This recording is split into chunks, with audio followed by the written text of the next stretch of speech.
Pemirsa, Vatikan memulai masa berkabungnya atas wafatnya Paus Fransiskus. Prosesi dimulai dengan menyegel kediaman resmi Paus dan menyemayamkan jenazah Paus di Kapel Casa Santa Marta.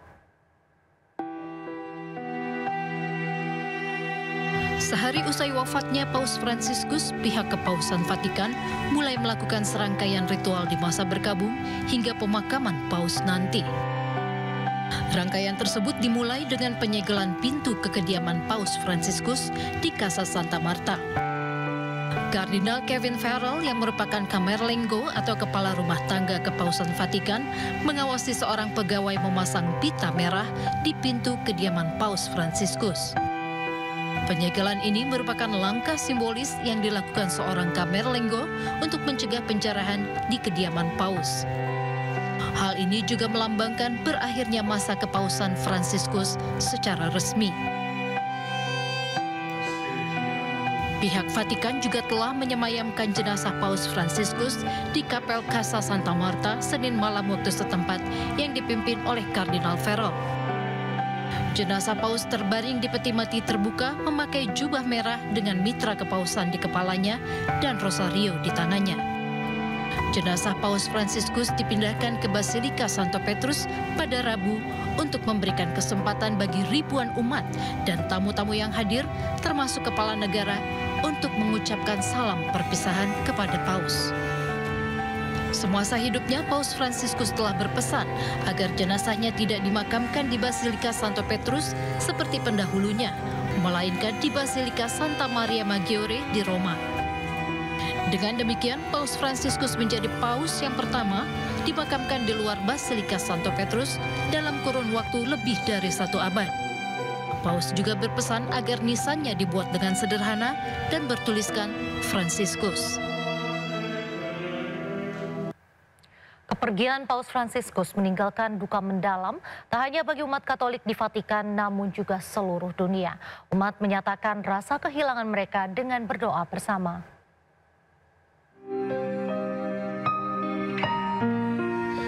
Kepergian Paus Fransiskus di usianya yang ke-88 tahun meninggalkan duka mendalam bagi masyarakat dunia, khususnya umat Katolik.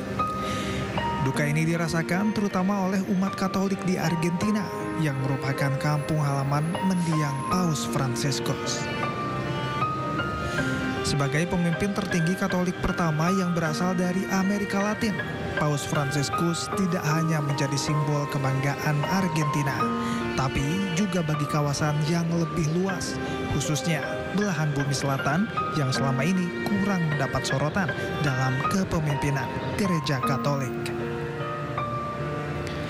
Untuk menghormati berpulangnya Paus Fransiskus, pemerintah Argentina menetapkan masa 7 hari berkabung.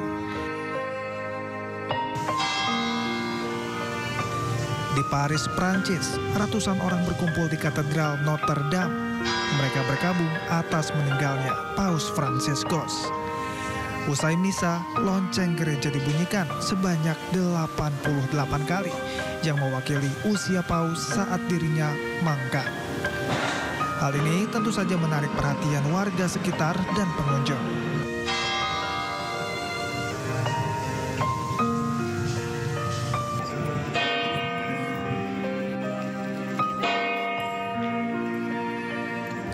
Di Madrid, Spanyol, lonceng gereja Katedral Almudena berdentang selama 15 menit usai menerima informasi wafatnya Paus Fransiskus. Warga mengaku larut dalam duka cita mendalam atas kepergian Paus yang dinilai sebagai sosok spiritual dan bermoral.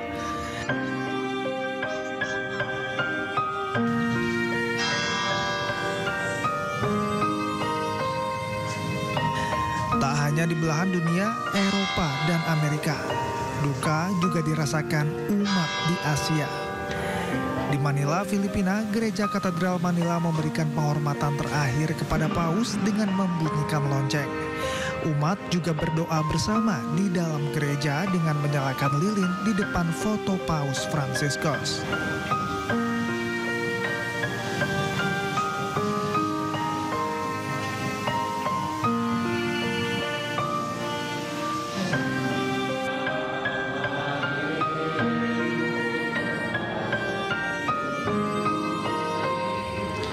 Di Gaza, Palestina, komunitas Kristiani menggelar doa bersama di gereja Holy Family. Jemaat menyampaikan duka mendalam sekaligus memberikan penghormatan khusus. Jemaat mengatakan Paus Fransiskus dikenal sebagai sosok pemimpin yang dekat dengan komunitas Kristiani di Gaza. Pemimpin gereja Holy Family, Romo Gabriel Romanelli, mengenang selama genosida Israel di Gaza, Paus Fransiskus setiap hari berkomunikasi dengan gereja di Gaza.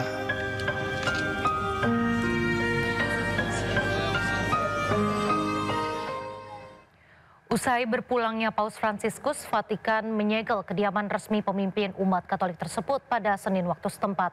Penyegelan kediaman Paus Fransiskus ini menandai dimulainya masa berkabung.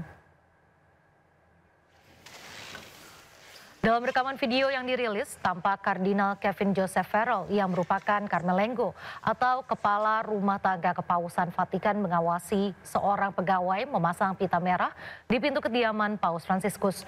Penyegelan ini merupakan langkah simbolis yang dilakukan seorang Carmelengo untuk mencegah penjarahan kediaman Paus. Hal ini juga melambangkan berakhirnya masa kepausan Fransiskus secara resmi.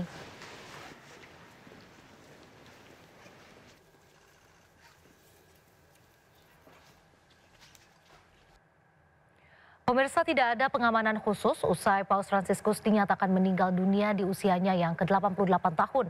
Untuk menghormati wafatnya Paus Fransiskus, tempat wisata ditutup untuk sementara. Dan berikut cuplikan laporan dari rekan kami Arlis Tahadi yang berada di Vatikan beberapa saat lalu.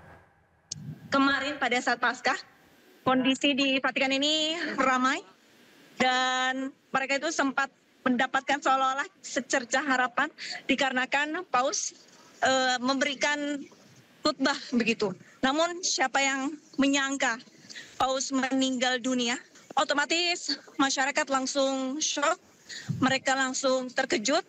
Pengumuman yang disiarkan oleh speaker-speaker yang tiba-tiba langsung dari otoritas setempat ini menyalakan pengumuman begitu.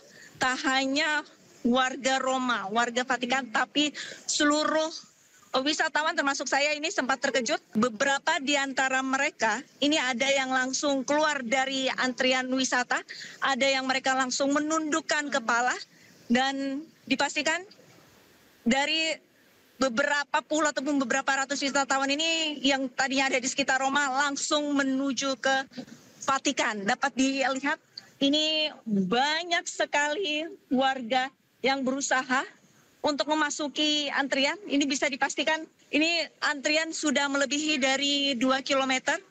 Dan untuk memasuki ke gedung Vatikan ini tidak ada persyaratan khusus, hanya memang ada controlling begitu, ada pemeriksaan tas. Vatikan ini tidak ada polisi begitu ya, tapi ada memang petugas keamanan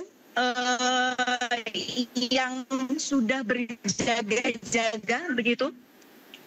Untuk pembatasan, tidak ada pembatasan. Ini kondisinya berbeda sekali sama Paskah kemarin pada saat saya tiba di Vatikan, sangat ketat begitu. Tapi untuk hari ini, karena hari ini adalah hari kedukaan bagi masyarakat Vatikan dan Roma, tidak ada pembatasan, hanya ada beberapa petugas keamanan yang berjaga-jaga.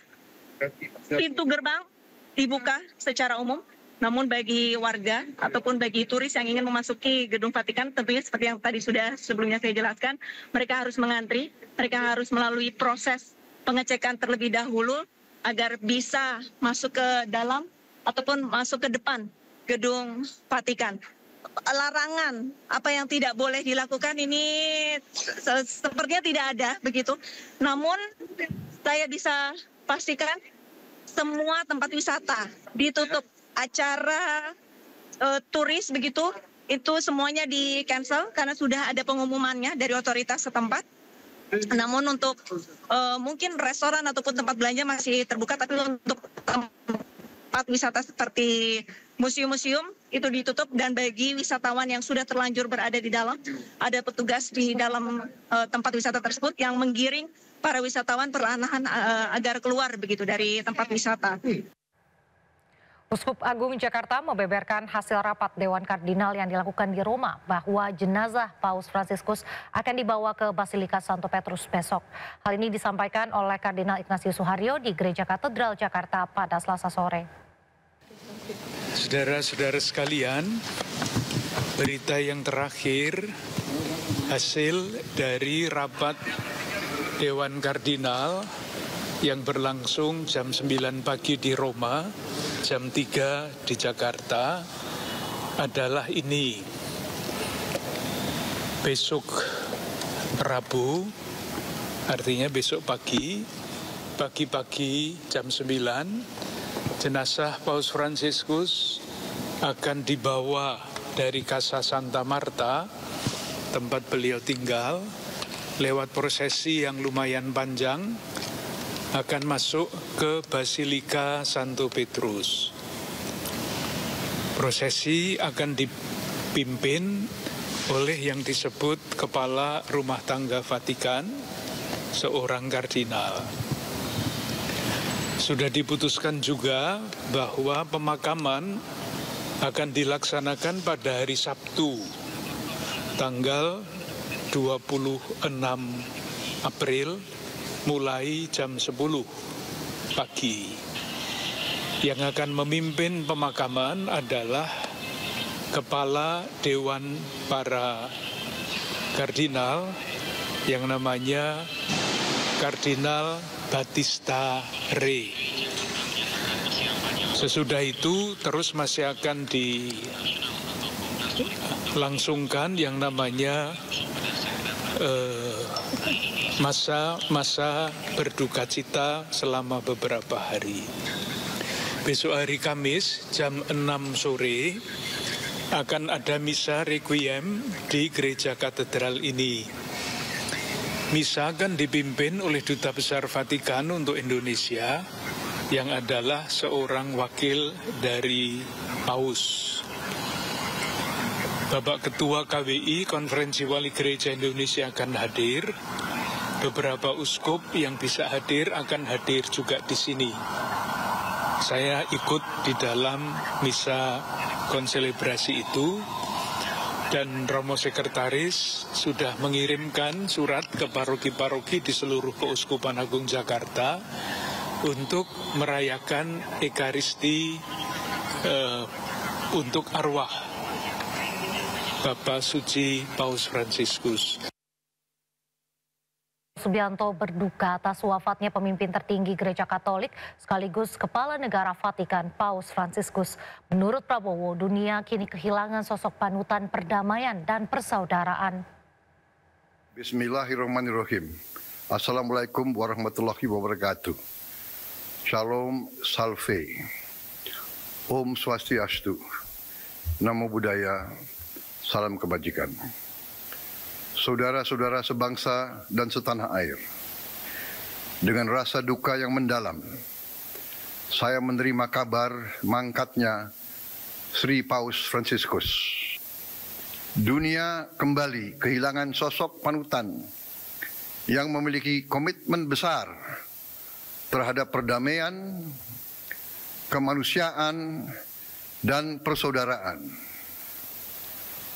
Kunjungan Sri Paus Fransiskus ke Jakarta tahun lalu telah memberi kesan yang mendalam, tidak hanya di kalangan umat Katolik, namun di hati seluruh rakyat Indonesia.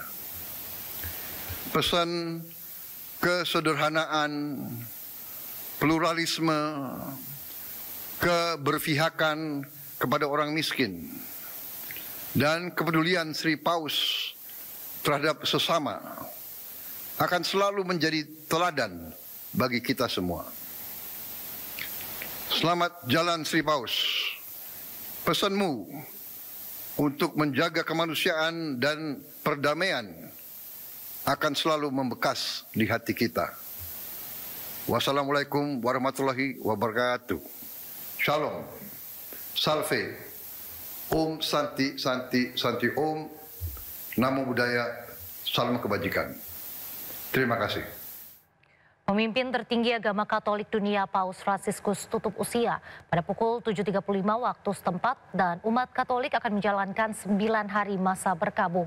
Berikut potongan dialog Breaking News bersama Trias Kuncahyono, Duta Besar Indonesia untuk Vatikan. Ini Pak, untuk masa berkabung sendiri biasanya di Vatikan untuk meninggalnya Paus Fransiskus pada hari ini akan berlangsung kira-kira berapa hari Pak? Ya, memang berbeda-beda Mbak, ya berbeda-beda. Ada dulu, ada 2 minggu, ada 20 hari, tapi yang saya dengar ini belum resmi Mbak, saya dengar adalah 9 hari Mbak, 9 hari berkabung ya. Mudah-mudahan itu nanti tidak berubah, tadi saya dengar 9 hari berkabung, masa berkabung. Kemudian ke depannya setelah melewati masa berkabung, untuk pemilihan paus berikutnya itu seperti apa sih Pak? Ya, itu sebetulnya pemilihan paus itu kan ada undang-undangnya, ada aturannya ya. Meskipun setiap kali berganti, terakhir berganti lagi, ya. Terakhir kalau nggak salah Paulus ke-6 yang memberikan pergantian itu, kalau nggak salah, tapi bisa dilihat lagi nanti. Nah itu memang artinya yang saya katakan, ada masanya, dan saya sampaikan pemilihan paus dilakukan pernah 20 hari setelah paus meninggal, diadakan pemilihan ya. Ada yang kemudian ada lebih dari 20 hari.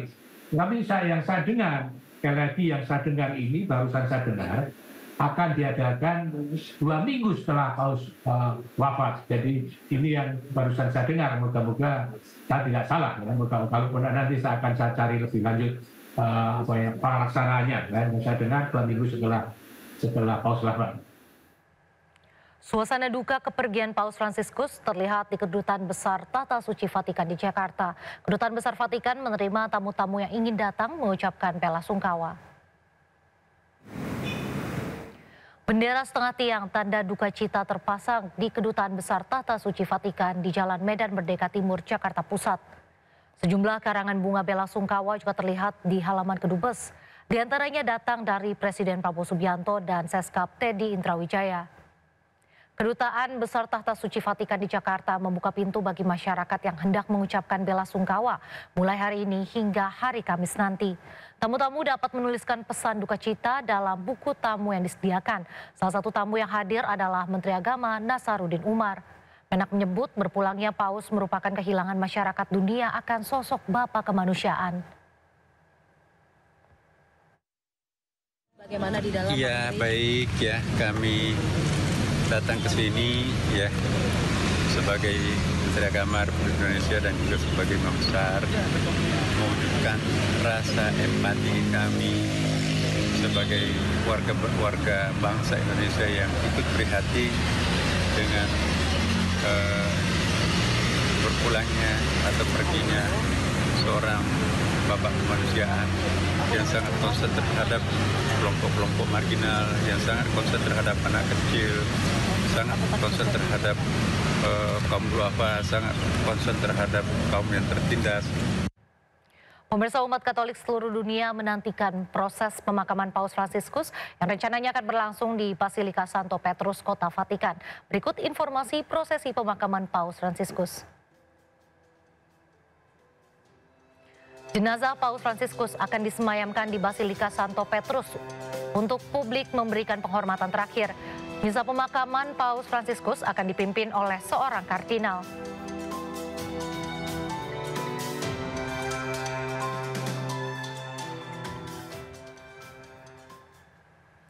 Paus Fransiskus adalah Paus ke-266 dalam Tahta Suci Katolik Roma.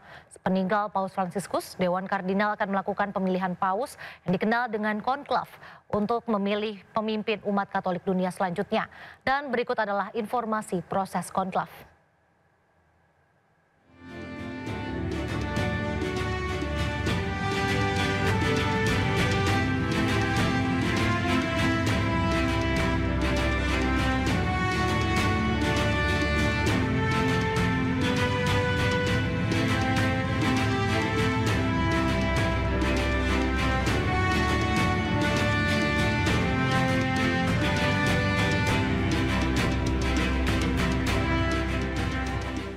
Pasca Paus Fransiskus meninggal dunia, ada beberapa nama yang disebut-sebut menjadi pengganti. Setidaknya ada 5 nama, salah satunya berasal dari Asia Tenggara. Yang pertama yakni Kardinal Pietro Parolin yang berusia 70 tahun. Kardinal Pietro Parolin yang berasal dari Italia bertugas sebagai Sekretaris Negara Vatikan sejak tahun 2013. Parolin merupakan sosok diplomat ulung yang menangani berbagai isu geopolitik penting. Kedua yakni Kardinal Peter Erdo yang berusia 72 tahun asal Italia. Selama ini Erdo dikenal sebagai tokoh konservatif dalam Gereja Katolik yang pernah menjabat sebagai Presiden Dewan Konferensi Uskup Eropa. Ketiga yakni ada Kardinal Luis Antonio Tegel yang berusia 67 tahun asal Filipina. Tegel dikenal memiliki pandangan terbuka. Jika terpilih sebagai paus berikutnya, maka dirinya akan menjadi paus pertama dari Asia.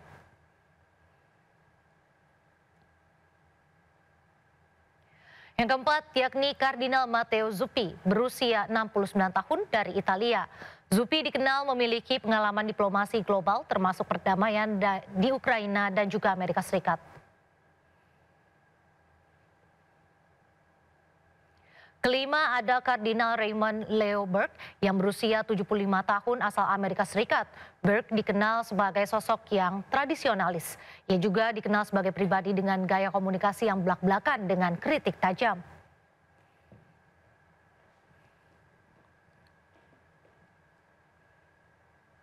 Presiden ke-7 Republik Indonesia Joko Widodo bertemu dengan kuasa hukum untuk membahas polemik ijazah palsu. Pembahasan dilakukan di Jakarta pada Selasa sore. Tetaplah di Sindo Malam.